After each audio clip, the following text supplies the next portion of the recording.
Doesn't it get a little boring that you might be asked the same questions time in, time out?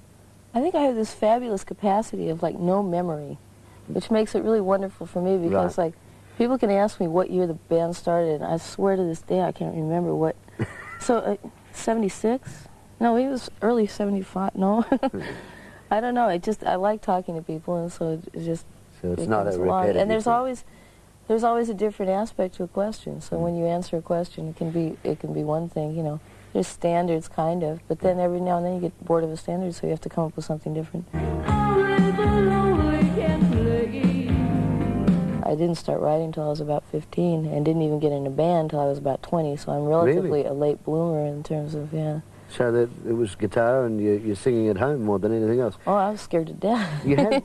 Because I'd already used the guitar for such a long time as some kind of solace and some place to go when I was feeling a little down and out. It sort of followed suit that when things like that happened, I would go back and I would write about it rather than having it, you know, just... In fact, one of the best songs I ever wrote, I think, which will never ever be heard, is about when my mom committed suicide. And oh, it was your mom? Yeah, and it was just something like after I got to clean up her apartment, you know, I found this note that said, "Where are you now?" And I wrote a song about that, which I've only played a couple of times for a few people, and like everybody breaks down and cries, so it's like a waste of time. Right. But at least when you have emotions like that, you know, you want to put them somewhere. You know, it's so beautiful to be able to go to an instrument and be able to do it.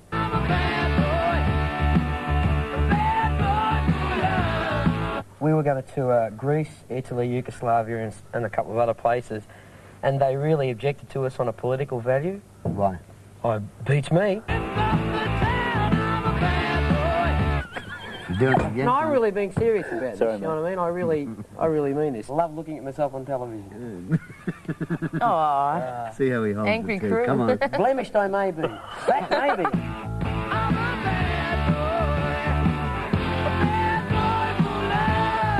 What are the audiences over there like? How do they differ to the audiences that you work to here? The audiences in those countries you've worked. Seriously. Yeah. 30 seconds of seriousness. The great thing about European and or overseas audiences are that they realise their function at a gig. And they fulfil their function. Which is? It's being the supporter of this band or whatever band they come to see, you know what I mean? Whether it's the support act or the main act.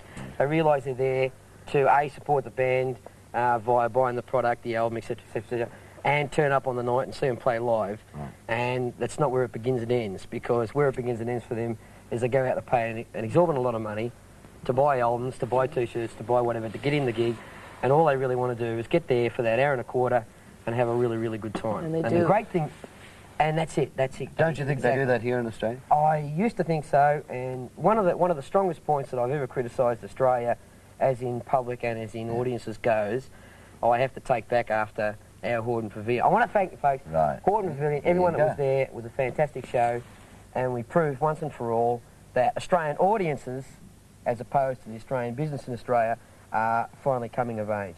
People at home are sort of dying to know. Oh, I bet you they are. They're sitting on the edge of the chair, mate. Mr. and Mrs. Australia out there, panting and wheezing. I wonder what the Tats are going to do next. Behind that really rugged little lyric there is a piece of heart of gold. I've always wanted a computer system, mainly because the older I get, the more I realize that there are only certain things you should retain in your memory. Right. You know, you fill that with so much rubbish, and like telephone numbers and remembering certain things, and you should get rid of all that crap. Put them in a computer. Right, and you should, exactly. And also, there are all these people around me now talking about me writing an autobiography and stuff. And so I think to myself, fine, if I could interview people that have known me over the years and put it into that memory bank, then I wouldn't have to remember it.